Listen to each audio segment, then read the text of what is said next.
get is, I don't know anything about racing. This is true. You're right. You're in the wrong show. Yeah. You're watching the wrong show if you want to hear like super engineer stuff.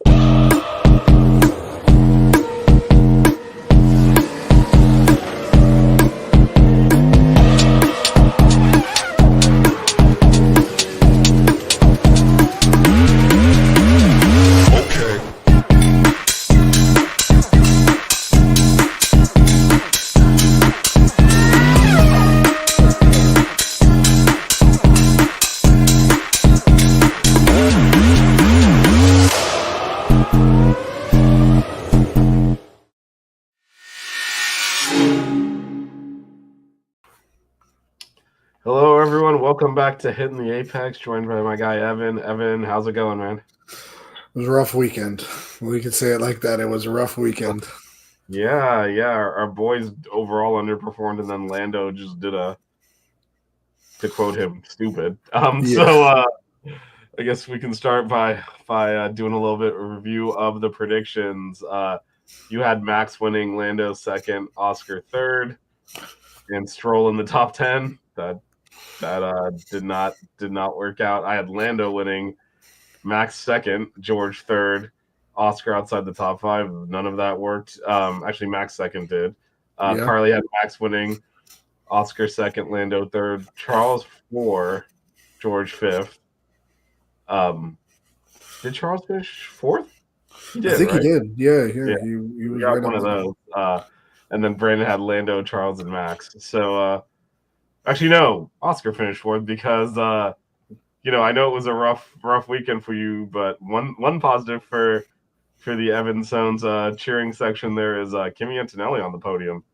Yep. So anyway, I'll pull the results up. I think the story of the Lando kind of hijacked the narrative at the end there, but I think the story of the week is the pace of the Mercedes.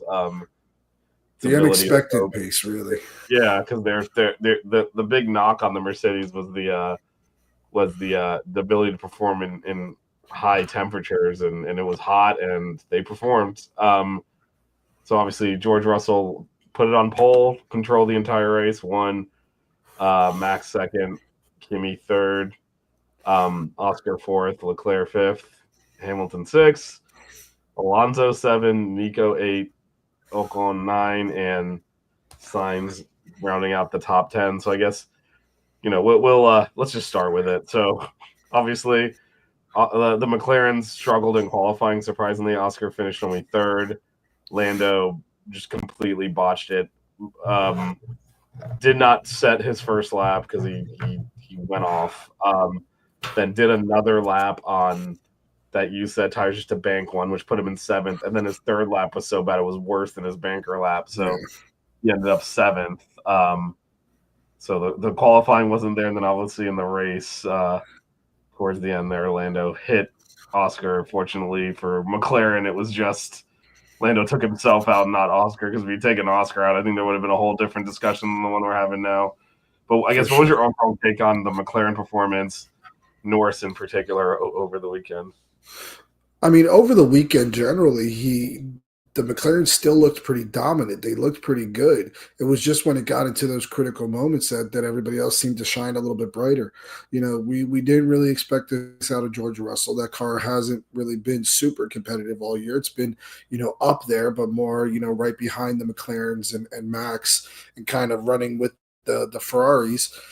But he just showed a level here that he hasn't shown realistically since last year here. Last year here, he ran pretty good as well, and it was just a strategy call that really kind of ruined their race, and this kind of made up for it. So it shows that they got a good setup and a good, the way that they have the cars set for the weekend and for this track, they have a really good beat on it. In regards to the McLaren specifically, Lando looked good during the race. He was one of the smart guys with, who was it? Esteban Ocon, that was on the hards, that was charging through the field, that was moving up, that was, having a great race. He started 7th and he got all the way up to 5th, making the pass pretty much going to be for fourth on Oscar Piastri until he just made a bonehead decision. And it really was a bonehead decision. I'm a Lando Norris apologist to till the day I die. But, in this situation, there was no spot. There's somebody, one of the pundits put or said during the past couple of days, not even a MotoGP bike would fit through there, through that hole, or they wouldn't even have gone for that space. That's how small it was. He could have backed out easily, took it another lap and made that same really good move that he made at the hairpin and probably made it stick, or could have, tried to at least make it stick and do it all over again. Try to do it all over again. He got impatient. He tried to go for a spot that wasn't there. He even said it himself. I thought Oscar was gonna, move over a little bit. You can't expect that. You can't expect that from anybody, not even your own teammate, when it comes to a title fight. But it's one situation. It's the crash we have all been thinking about is going to happen. We all have been anticipating. Are they going to come to blows again? We don't know. I guess we'll see. I do know that the next track that we're coming to, which we'll talk about in a little while, because we are going to do a preview for the next race in 2 weeks. Is a better track for Lando. It's a track that Lando has kind of always been, pretty decent at. So we'll see how it turns out there. But as for this one, like I said, I thought Lando looked good. I thought Oscar looked good during the race, making the strategy calls that they made. It was just at the end, it was too much. And like I said, those Mercedes were hooked up, and Max is going to be Max. I mean, we can't say anything more than what we've always said about Max Verstappen in that car. The fact that he was able to keep Kimi Antonelli behind him, I thought was really good, because Kimi looked strong. And I was actually, one point I wanted to make about those two right there was I was really looking forward to them fighting in that first stint. I thought that they were going to go a couple laps of them, going back and forth, and Kimi trying to get past Max, and then all of a sudden Max just, I'm going to go take a pit. I'm going to go, to take my pit stop right now, right before that they started battling each other. So I was kind of like, it was one of those things that was like building up. Kimi's got DRS. He's coming up right behind Max. He's about to make the move into the chicane. And then Max is like, nope, I'm going to go take my pit stop right now. And then that obviously, escalated to George taking his pit stop, then Kimi, then everybody else. But overall it was kind of a uneventful race, for the most part, until the very end. So how about you? What did you think about it? Well, I think, Lando's first mistake, which he spent the whole race trying to make up, that qualifying was just unacceptable. It's one thing to, not get the full pace out of the car. Seventh is a joke. And, for sure. He twice had fresh tires and bottled the lap. I also think, McLaren decided, and I think wrongly, to try and qualify in the softs.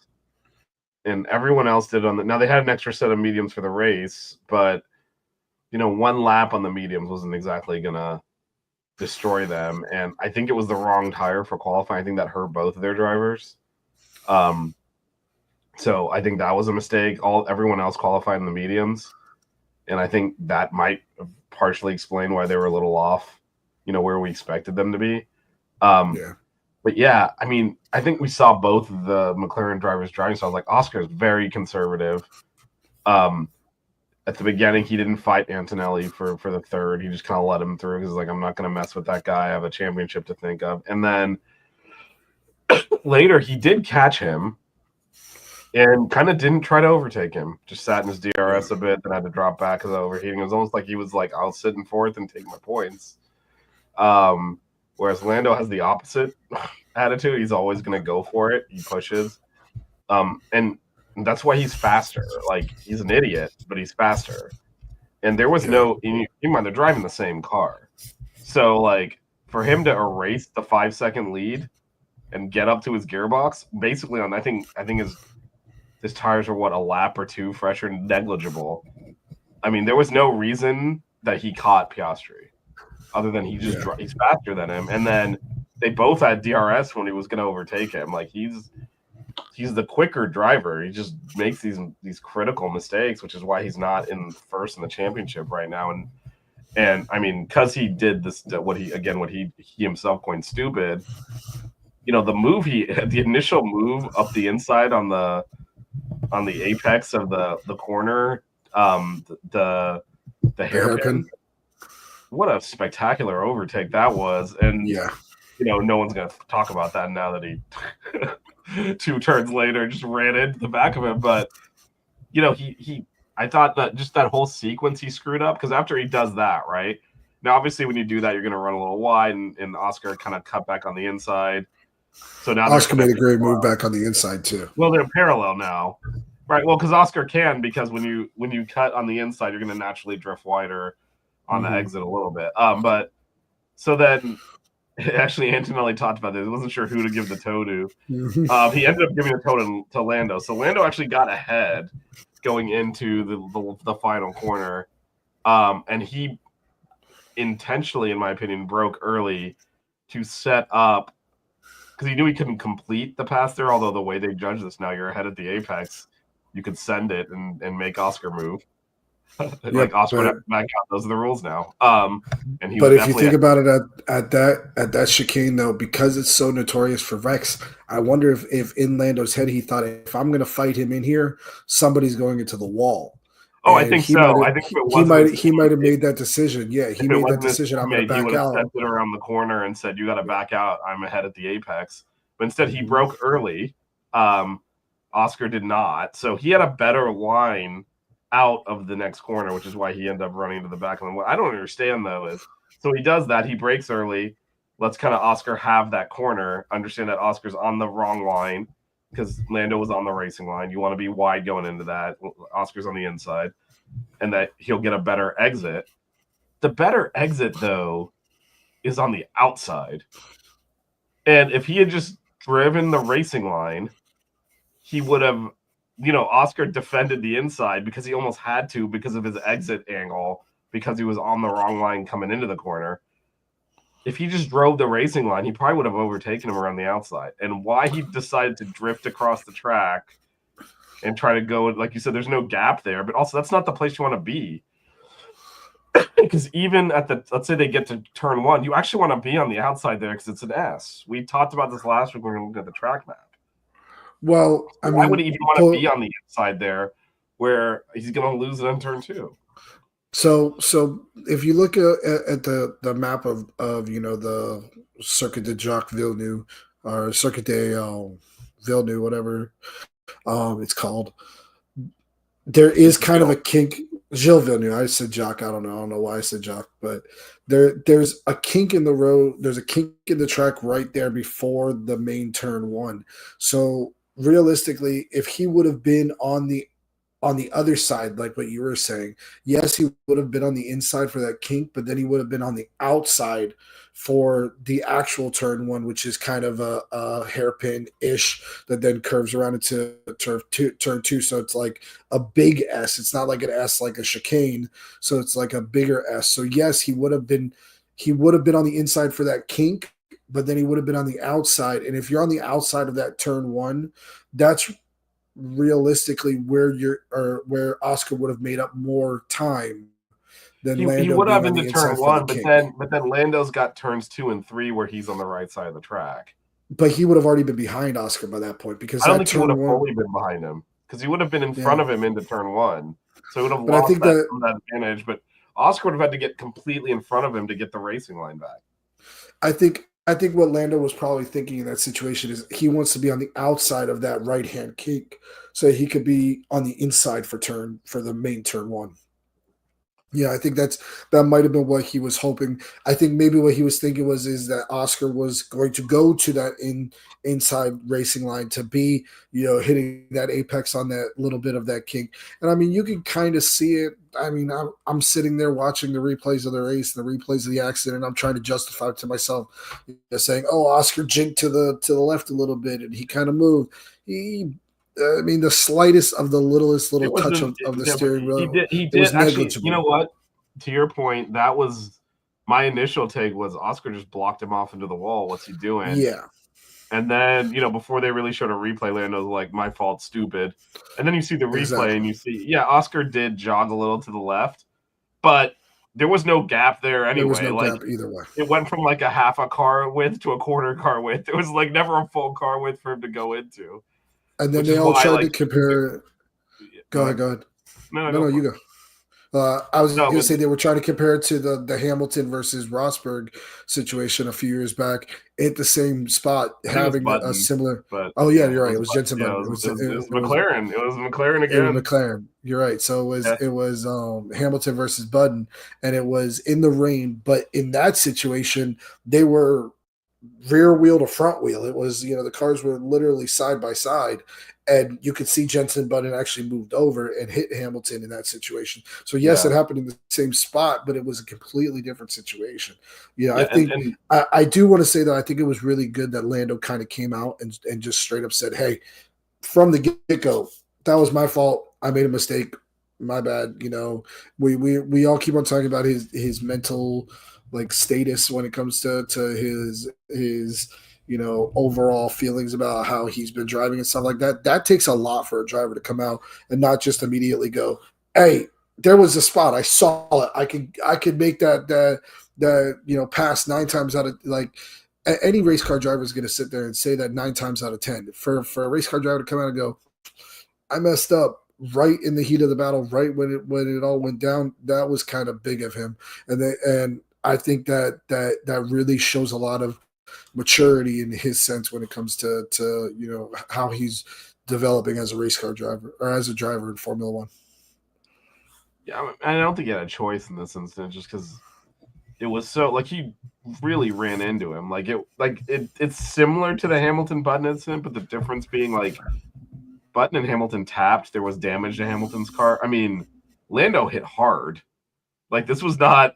He was out of control there.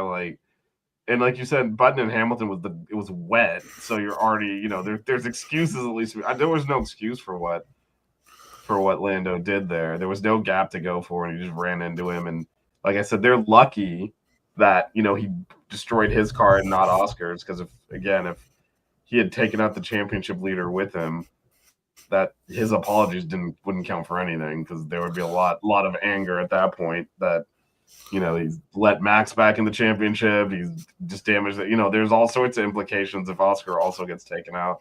So in a way, he's just took himself out, and he's like, "Yeah, you're an idiot, and it cost you. The team's going to easily win the constructors anyway, and your teammate didn't even lose a spot." So, I wonder. I would really see is lucky. Go ahead. I would really like to see the telemetry for that particular part and what happened during that crash, because Lando had such a big run on him. These guys don't make those types of mistakes very often, especially the guys who are up there in the championship points, the Maxes, the Landos, the Georges, the Charles, the Lewises, the Landos. Those guys don't make these types of mistakes very often where they're that close. I wonder if Lando, because he did have the run, he did have DRS, but so did Oscar, because he had DRS off of Kimi. I wonder if Oscar kind of let off a little bit right there, and it kind of caught Lando by surprise, because he did lose so much speed. He lost more speed than he expected him to lose in that situation. Not trying to be a Lando apologist. He made the mistake. He knows he made the mistake. He said it himself. But I wonder if that could be something that played into it. Maybe Oscar let off a little bit earlier than Lando expected going into that first turn. Not saying he did it purposely to have Lando run into him, but maybe it was just a little bit different than what Lando had expected, or what Lando had dealt with the previous 3 laps that he had a similar situation with him. You know what I'm saying? Yeah, the only reason I don't think that's the case is it still doesn't explain where Lando was going. Because even if Oscar, let's say he did let off a little, and instead he was going to be at full speed, I still don't know where Lando's going on that. He shouldn't be on that side of the track. That's not even it's not the side of the track you want to be on. If you're just following it, in fact, we saw several times, if you're not trying to overtake, you saw several drivers move out from behind, because you logically think they want the tow. They don't want the tow. They want the cool air.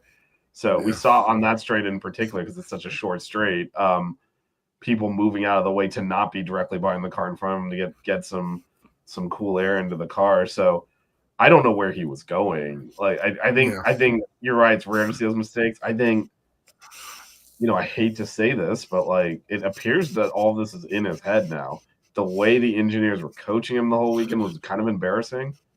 Like, hey, this guy is second in the championship, and you're needing to tell him, like, come on, man, you can do it. And it's like, of course he can do it. Like, why is this even a question? But obviously he's questioning it to the point that the team felt the need to encourage him. And I think in his head, he needed to. I think it's almost the opposite. Earlier I said Oscar's being conservative. He had opportunities with Antonelli both in the first lap and later, and said no, it's not worth it for you. I mean, you can see the points scoring up on the screen for 3 points.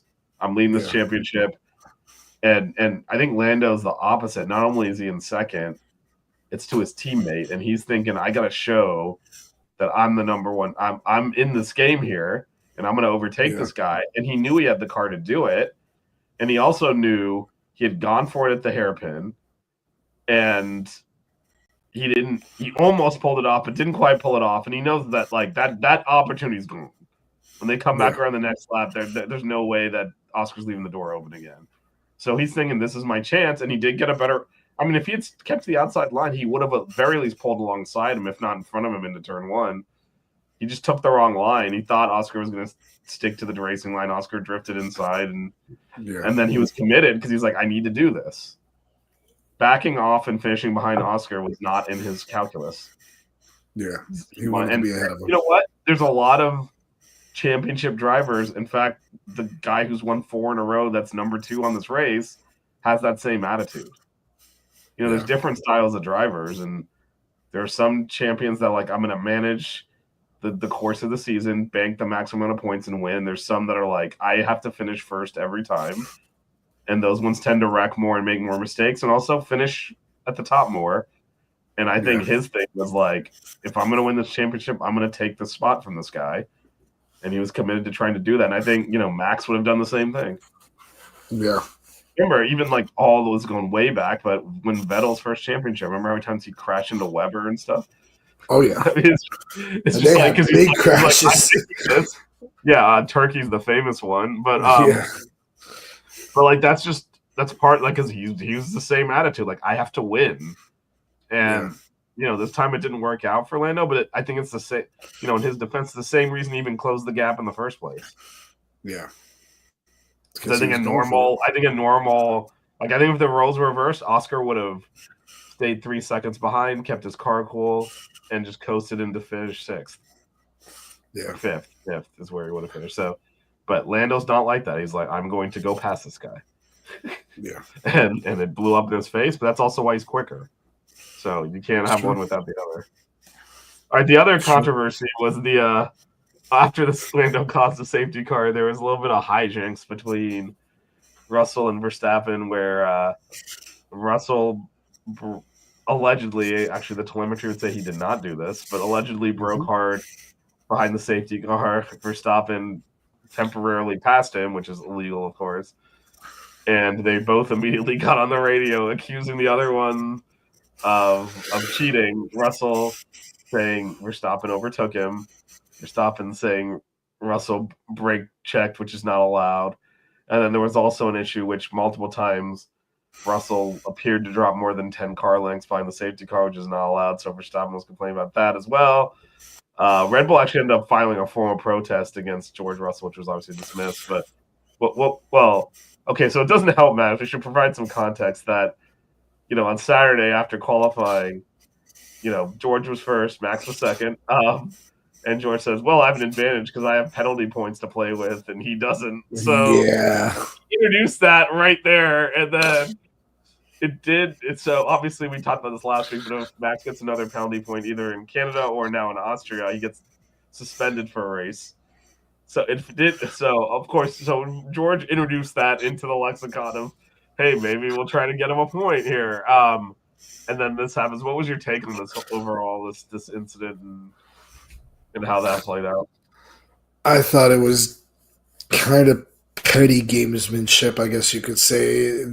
It was one of those things. I was sitting here. I got a notification on my phone 6 hours after the race ended, saying, "Oh yeah, by the way, now George Russell has been confirmed as the winner of the Canadian Grand Prix." It was like, come on, guys, we're really going to try these little ticky tack fouls, little ticky tack things. It's something that I understand where they're trying to go with it. I understand that they're trying to say this, but let the racing just be the racing. Don't try to pull these little stunts and because it's all politics. It's completely politics when it comes down to it. Because I don't think Christian Horner actually thought that they were going to give George Russell a penalty to make him, lose the spot and give Max the win. I don't realistically think that was ever going to be an option. But the fact that they still went out and tried to do it, it just shows that at this point they're desperate. They want that win so that they can get those extra points, the extra, what is it, 7 points to try to make up for the fact that Max, messed up so badly last week or whatever it was, a couple weeks ago in Spain. So it's like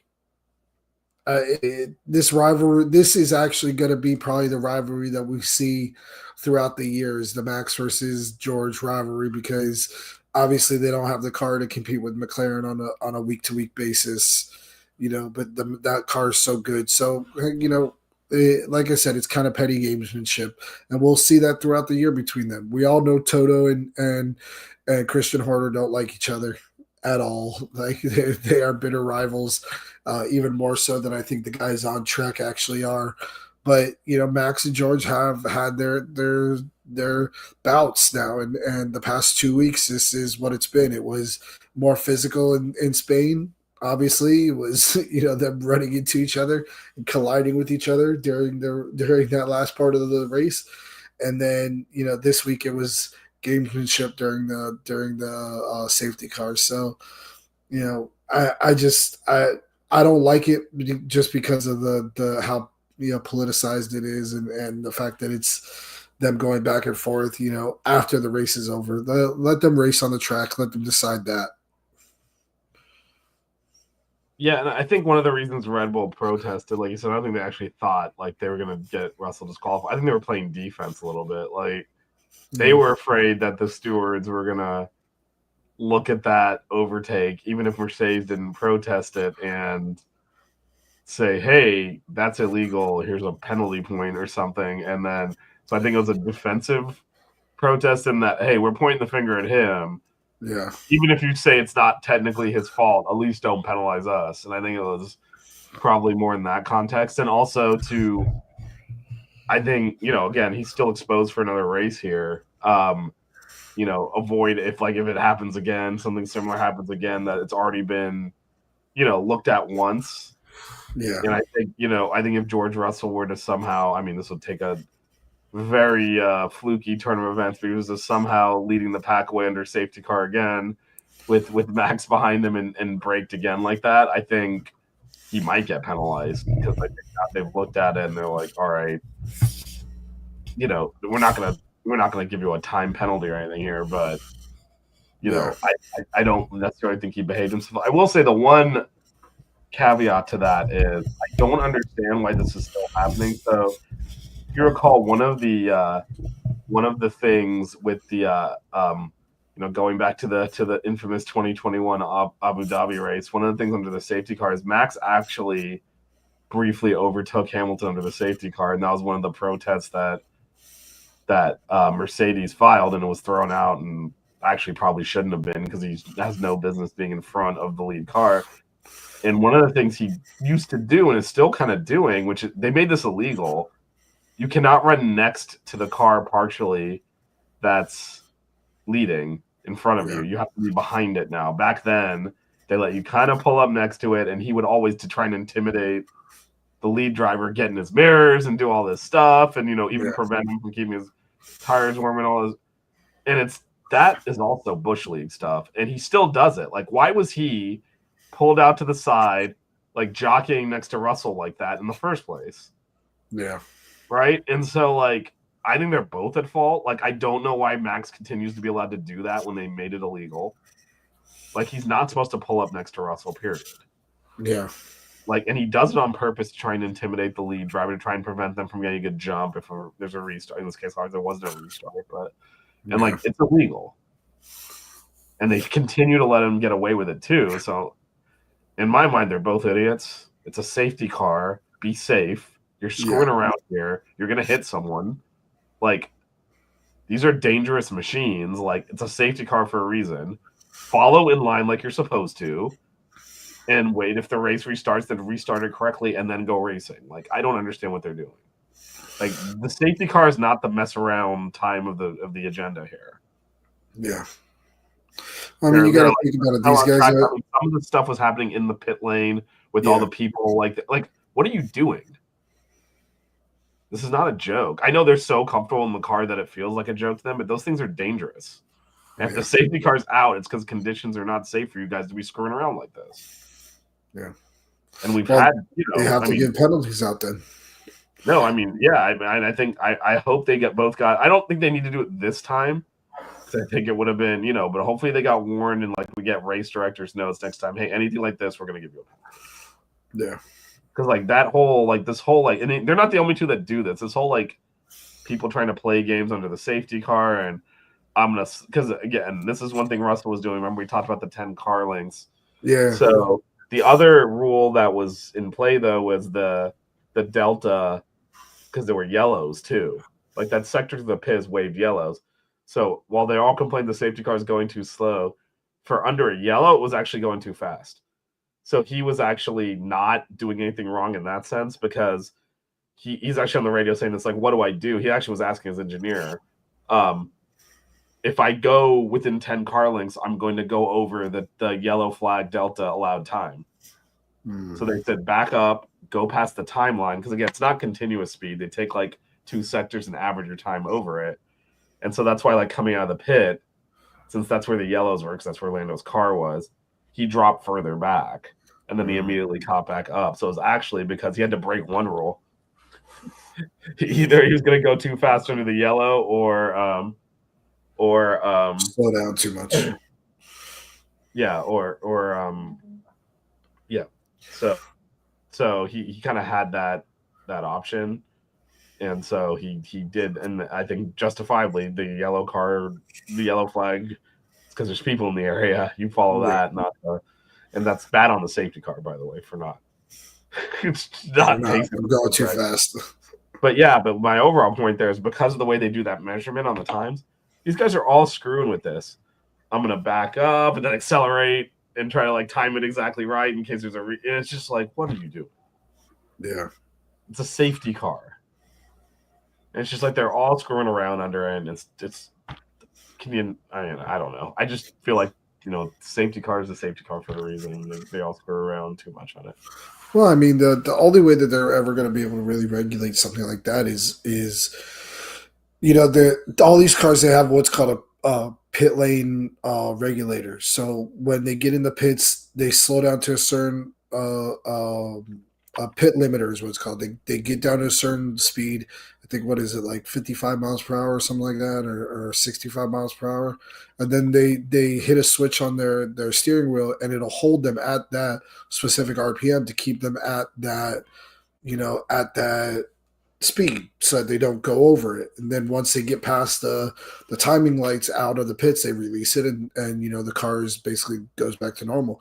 Maybe that's something that they're going to have to think about in the future, is once these cars catch up with each other at and get in line with each other behind whoever that next person is in front of them, that they're just all going to have to, hit another switch that's like a safety car switch or a VRS switch. Good idea. Yeah, they do it in the pit lane. Yeah, you're right. Yeah, so once you get there, you're at that speed, you're going that 80 miles per hour, 90 miles per hour, whatever it is, until that safety car comes back out and leaves the track, and then you can release it, and then they let you go when the race starts back up again. So maybe that's something that they should think about. It's something that would be, safer than letting them pretty much just have the full power of the car during that whole situation. Because All it's going to take is one time where I mean, we all talk about how these guys are professionals. These guys are the best drivers in the world.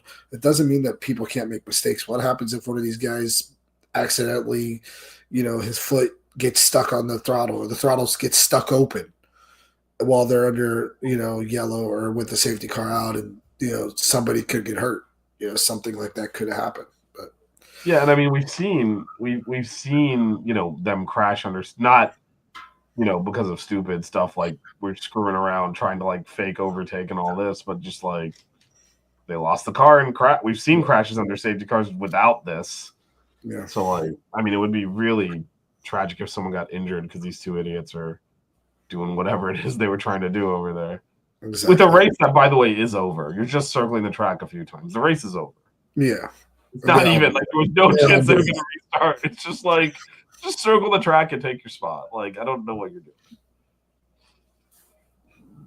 but that did that this race did shake up the championship standings, man. So Oscar has expanded out to 22 points.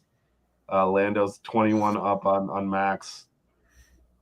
George, this is where it gets interesting with the George trying to cause a race ban because you can see the gap to Max is 19 points. So yeah, I mean, everybody's still kind of within reach of that next person ahead. oh, for of them. sure. I think the that's top what three are still in play. Yeah.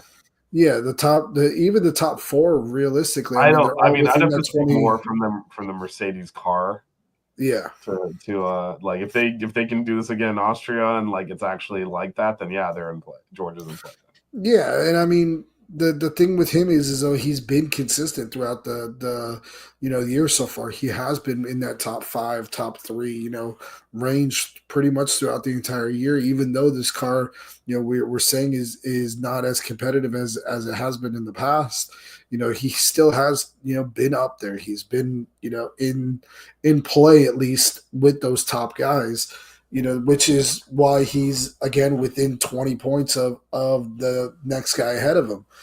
So to see that these 4 drivers are all that close with each other, it's good. Again, like I say every week, this is good for Formula One. It's good that everybody still kind of has a chance. At least at this point of the year, we'll see how it plays out. Moving forward, obviously, but everybody is one big pile up and a win away from being 1 or 2 spots ahead of everybody else or of other people in the race. So it's like Oscar has a bad race in Austria and Lando wins.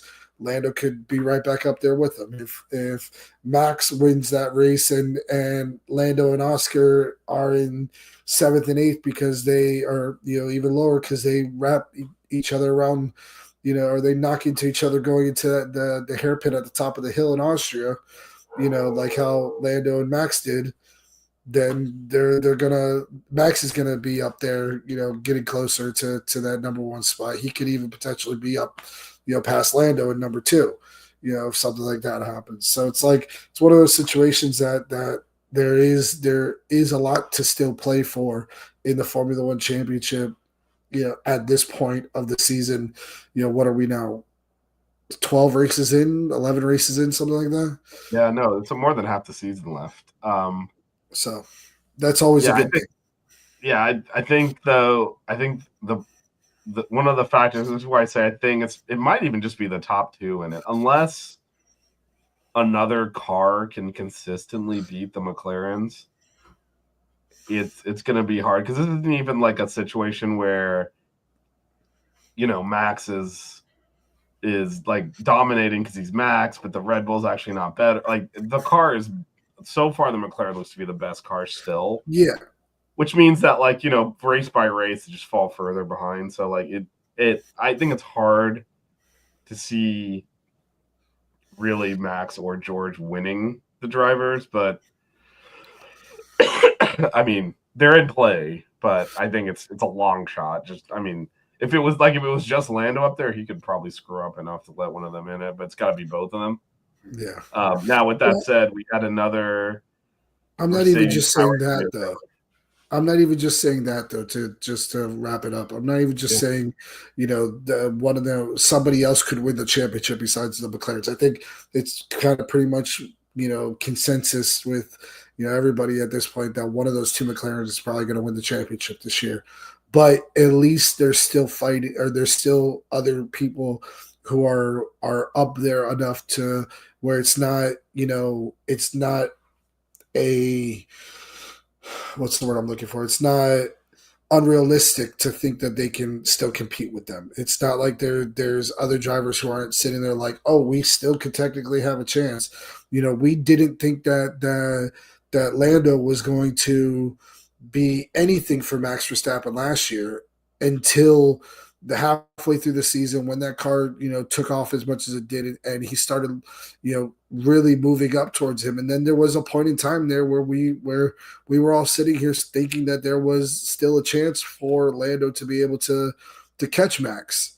He obviously didn't end up doing it, but there was still a possibility of it. And I think that's where it looks really good for Formula One at this point, because technically there's still 4 or 5 drivers that are within play if they can get the car hooked up, if an upgrade works better for them than everybody else, if something like that happens, like we're about to start talking about now, these power units are starting to fail for these Mercedes cars, things like that start to happen. You start to see other people start creeping in, and then who knows, there's still other possibilities, but we all think for sure McLaren's going to be one of the top 2.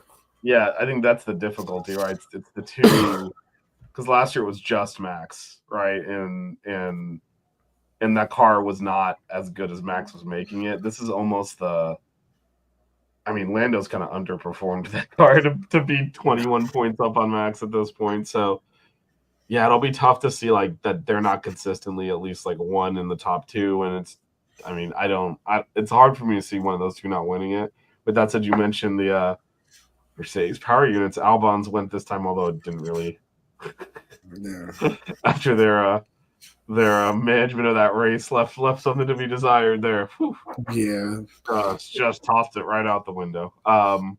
It was interesting hearing Albon talk on the radio too. I mean, you guys all know how much I like Albon, and I think that he's a great driver, and to hear his frustration on the radio in that race where he was basically telling them what's going on here, guys, like why are we doing this, why are we making these decisions, like it was frustrating to see that, like between him and Charles Leclerc. I don't know who was more whiny during this race call, because you heard Charles doing basically the same thing, like during the whole race, like are we gonna pit now, when are we pitting, or what's going on, like it's one of those things that that power unit went, but that car was off all weekend as well. The car wasn't good the whole week. I don't know. Williams felt like they took a little bit of a step back this week also.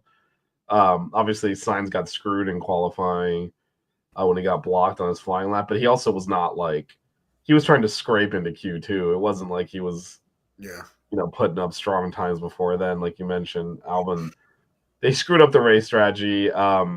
They were trying to do a one-stopper starting on mediums, which just the mediums fell off, and they almost passed the point of no return, where if they pitted him at that point, they would be on the same strategy as everyone else, but suboptimally. Yeah. So they just decided to try and go for it, and it just wasn't going to happen. And then obviously his PU failed, and he pulled over. Sainz did end up getting the last point, so he did get something out of this. But yeah, Williams did not have it working this week.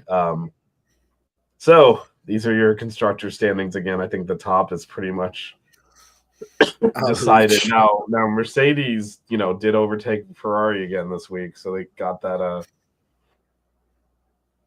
They were able to pull back in front there, and I guess we didn't even really mention that like Hamilton's race got ruined because he ran into a groundhog on the big lap. Yeah. Oh my God. Arrow, which is just like, God, that's when you know your luck is like, yeah. He managed to bring it home, okay, given all the damage, but basically couldn't even. Anyway, yeah, it said lost about 2 or 3 tenths of a second off of his lap time because he was. Anyway, there was impact. There was an impact. I thought it But was yeah, interesting. Everybody was saying he hit a rabbit, and I'm like, a rabbit? Wasn't yeah, he a groundhog that they always talk about? no, it Here, was a groundhog. there's always Um, groundhogs here. yeah, that is what he ended up hitting. And then I guess the last thing before we kind of pivot to Austria, the Alpines are just Horrible. not only they bad, but so is this the last? Remember, Colapinto was on a trial for 6 races. He has not scored a point yet.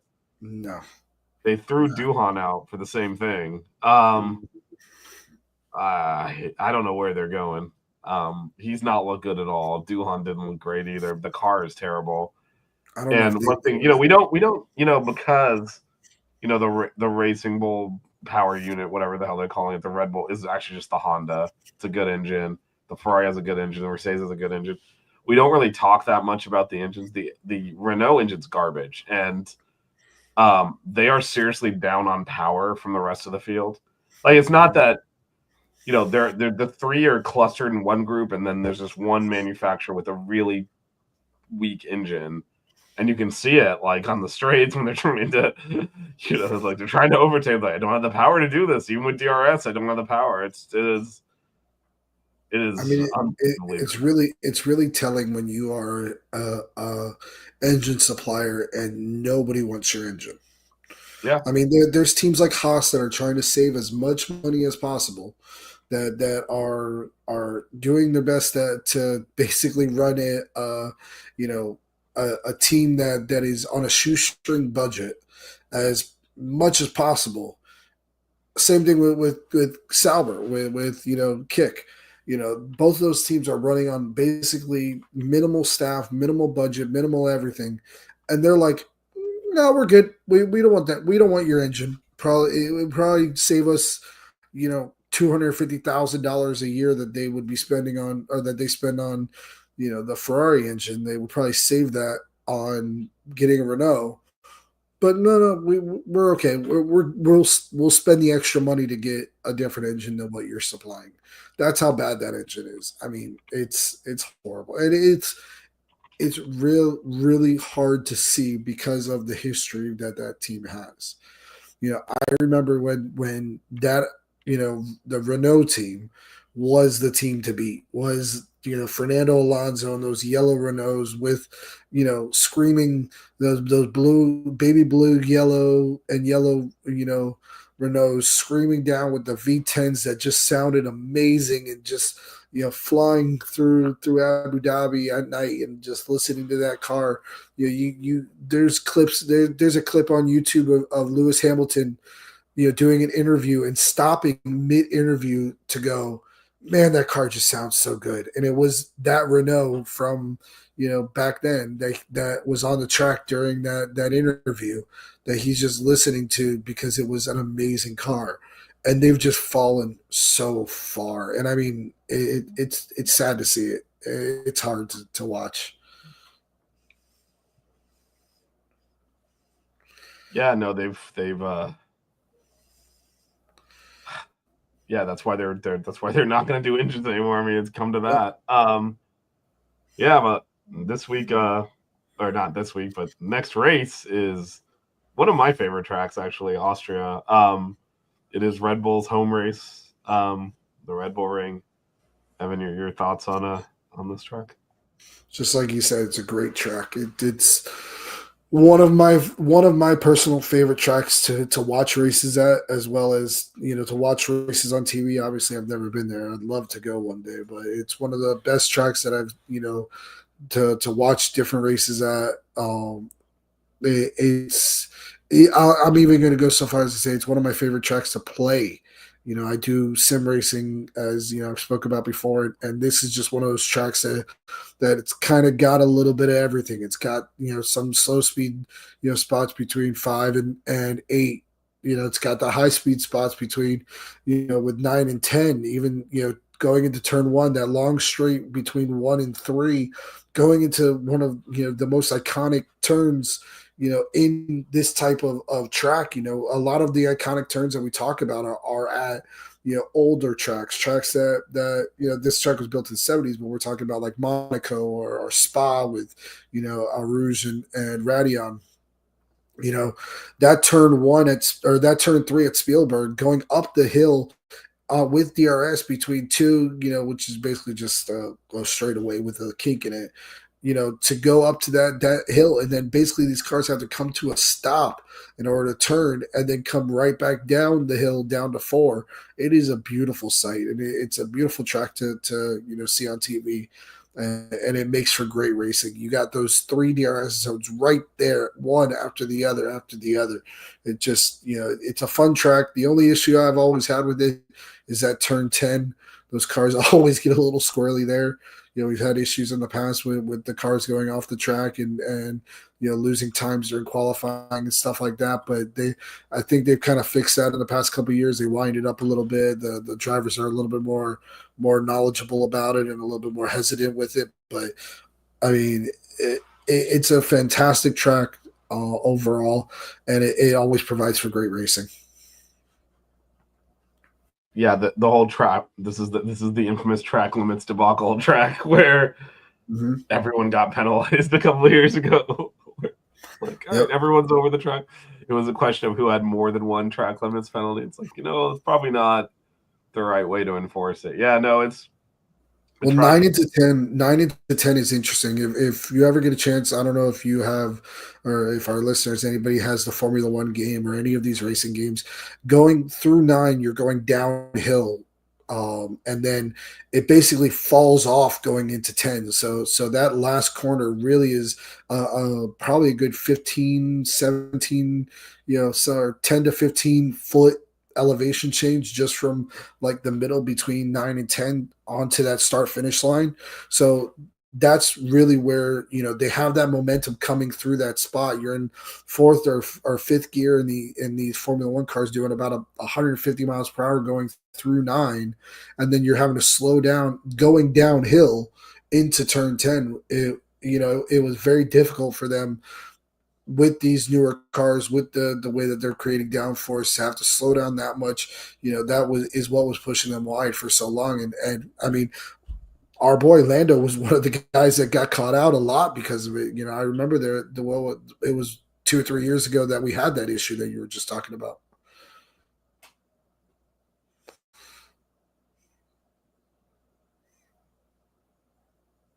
Damn, my mouse cursor went away and I couldn't unmute. Yeah, no, this is and you can see there's a lot of DRS zones, a lot of opportunities that were taken. A lot of that, you mentioned the downhill from 9 to 10. These are uphill sectors, which again helps to overtake because you can brake later into the corner. This is obviously, I think we talked about, where Max and Lando came together last year. Lando got knocked out of the race. Max got a penalty.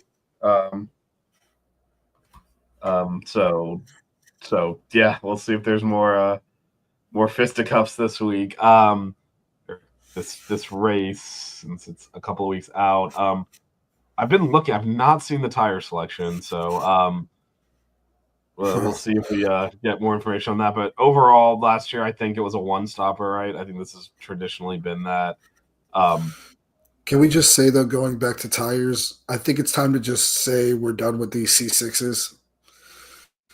After this past week, I think that we're just done with them. Like, well, I mean, so what do you think? 1 through 5.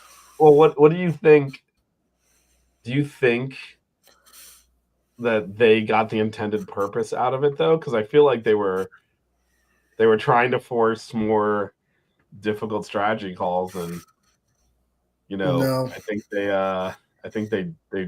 you don't think they did that? I think Williams might beg to differ.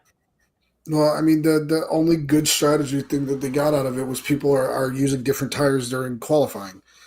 And I mean, if you're not using the softest tires on qualifying, if you're using a medium tire on qualifying, then obviously that tire isn't good enough to do much with. If you think that your fastest tire that you're going to use on a 1 lap basis is the second softest tire, then obviously there's no reason to have that soft tire. I like a 2-stop race. I like a 3-stop race. I like, races with these stops, with the strategy calls that they're having to make. But to basically eliminate one of the tires completely from the equation because it's so soft that it's barely even lasting for a qualifying run. Like that's what I don't like about it. I would have liked to have seen something more to the effect of you know Lando starting on a soft to try to move up from seventh and get past everybody and then go to the hard, right? But the mediums lasted 15 laps. Like that or 12 to 15 laps. Like Yeah, that's usually a soft range of tires to last 15 to 20 laps. The mediums should last or to 10 to 15 laps, I should say. The mediums should be able to last a good 20 to 25 to 30 laps, right? And then the hards should be the ones that can go the 30 to 40 laps, the rest of the way pretty much. If your soft tire is going off within 5 laps because it lost so much track, I mean, it's just not a good tire to me. To me, it's just not it's a tire that you can barely use during qualifying, and even if you do, it's still not the most optimal tire because the other tire that you're supposed to use for the race is better than that. I think it was good for Monaco,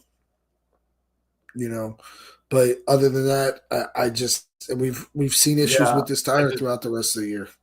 I don't disagree with you. I like them to potentially be able to use all three compounds during the race. I think they're getting what they want out of it, which is more difficult strategy for the teams. Like we saw Williams completely screw it up and try to do a one stop when the tires wouldn't allow it. And if they were up one more step on the ladder, then I think you would have seen more one stoppers and would have been made the strategy easier. So I think that's what they're trying to do.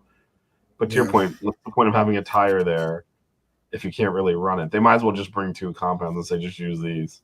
Yeah, just use this for qualifying and then use these two for the race or whatever it may be.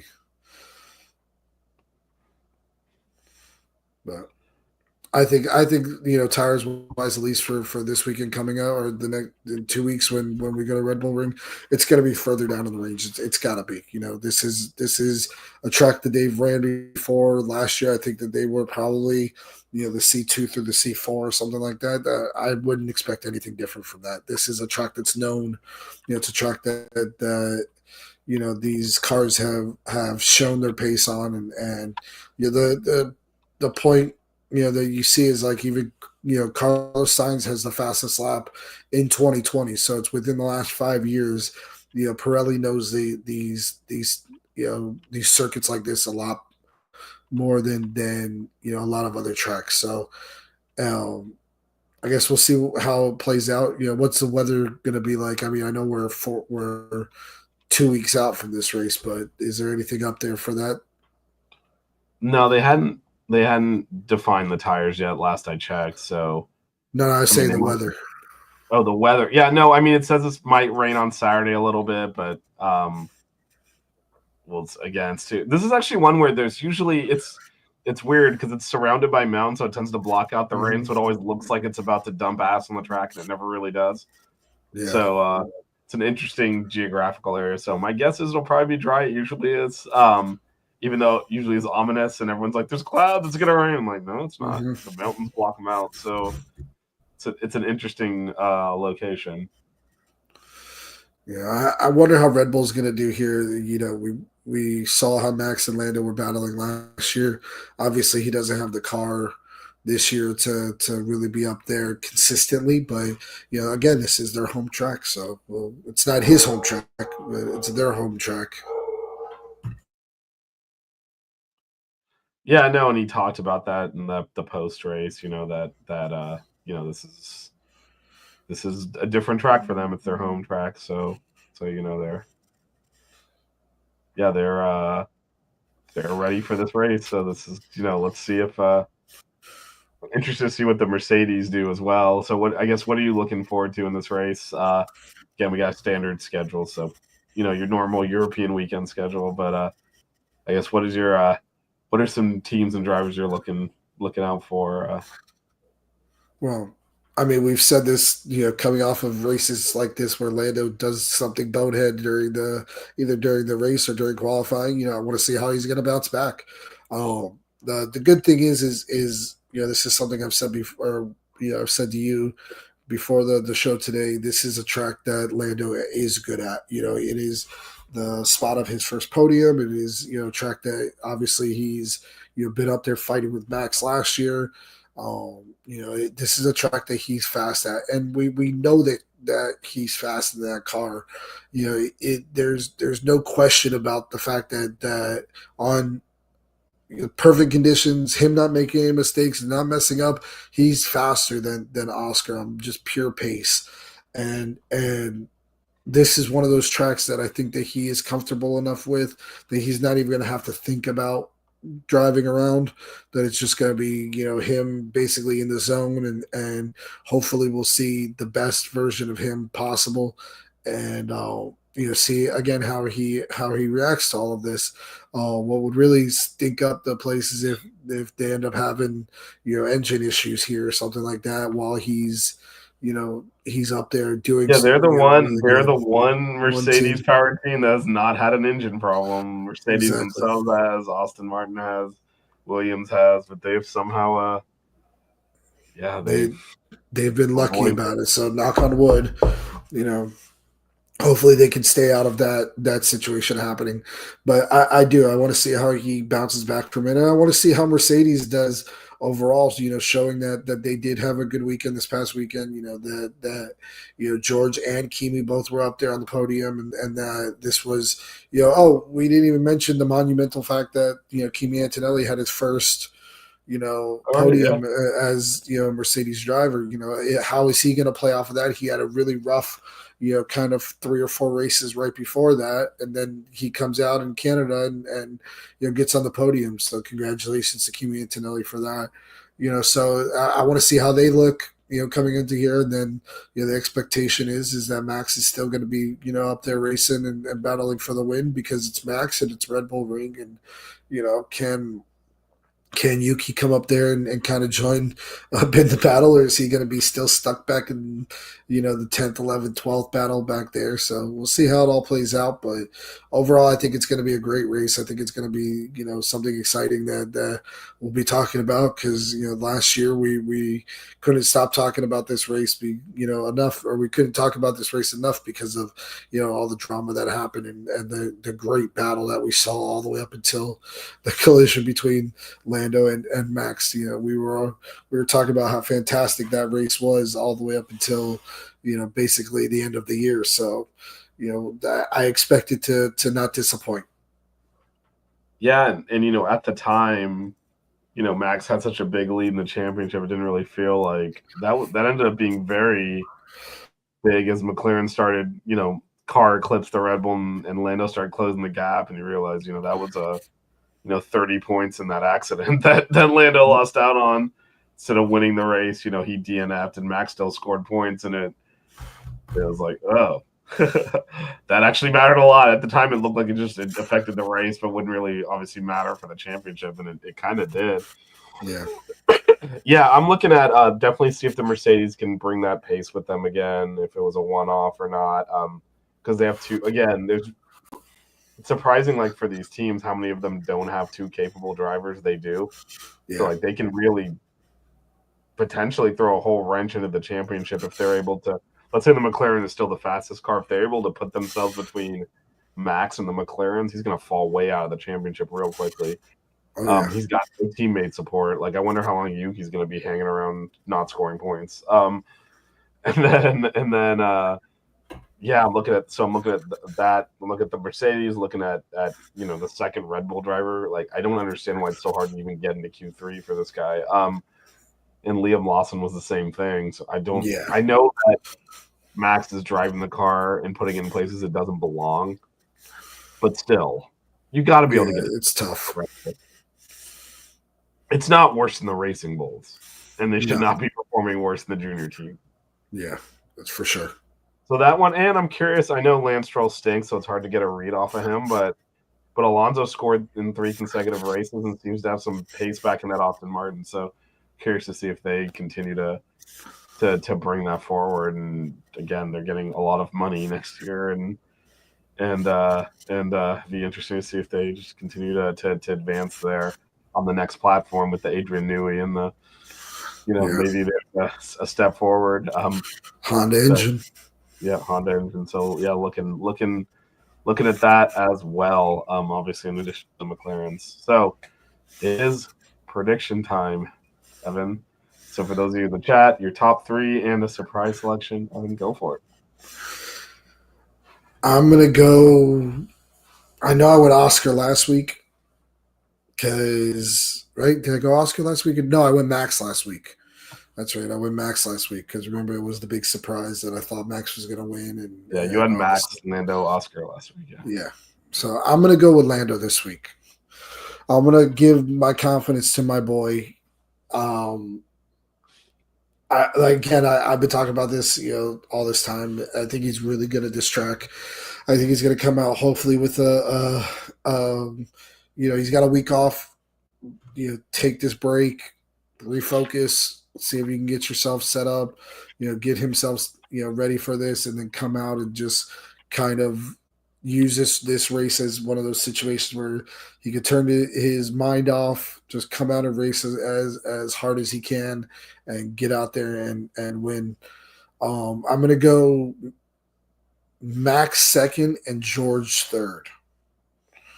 And I'm going to say the surprise is going to be an Oscar DNF. Oh, engine failure? I'm going to go Oscar DNF. I'm not going to say exactly what. It may be an engine failure. That is quite a strong possibility. I do think that these McLarens have a good package within them that maybe they're able to keep these engines more alive than other teams. Maybe their cooling is better. Maybe their routing of the whatever systems that they have underneath that is better. But I just think that they're able to keep them a little bit more fresh. So I can't say for sure that it's going to be the engine, but I think that something's going to happen with Oscar. It's going to be a DNF for him. So that's my surprise for this week. How about you? What do you think? Yeah. I want to believe in Lando, but he keeps letting me down. He does. You know what? I'm going to go the opposite. I'm going to go George Russell wins 2 in a row. Man, that never fails to disappoint me one way or the other. So that's your boy. That is something. And then I'll put Max second, Oscar third. I will say I don't see Oscar crashing out because he appears to be championship managing already. Yeah. His confrontation avoidance is on high, so I think he'll just drive it home reasonably well in third. And then my surprise is I'll go Alonso top 5. Okay. I think so. What are you thinking? Lando fourth or something like that, or yeah. I think. God, if he's behind Oscar, he's going to send it. Yeah. So that's what I'm saying. Yeah, I don't know. It feels like Lando can't finish first. It's got to be like fourth. It's got to be first or DNF. But I'm going to leave that question unanswered, and maybe he'll have his engine problems, be able to manage it into 6th or something like that, but not DNF. Lando will finish this race. All right, and then Carly's got Max, Lando, and George. So it should be. It is an interesting track. Got the high speed parts we talked about. It's also got some sweeping, low speed stuff on not the infield. I was using an Indianapolis term, but on the they call it the infield there. Funny enough. Okay, never mind that. I accidentally used the correct term. So yeah, you do have to have a well balanced card, which does appear to be what McLaren has, but I don't know. Yeah. And then Carly is matching you Oscar DNF as a surprise. Well, I guess we're trying to double down to try to You're trying to make it a championship race. You just want him to DNF. He gets 0. Everyone's back up in it then. If your result happens, then Lando will be in first. Oscar will be in second, and Max will be very close in third. If Carly's all happens, Oscar will be first, Lando right behind in second, and Max right behind him in third. So you guys just want that championship to tighten up. You're trying to will Oscar DNF into existence over here. For sure. Anyway, it's always a good race. Like you said, there's lots of overtaking opportunities, fun track. Back on a proper schedule. We're not like, why am I watching this at 2:00? What is happening? Yeah. By the way, if I may add my little endurance racing stuff into it,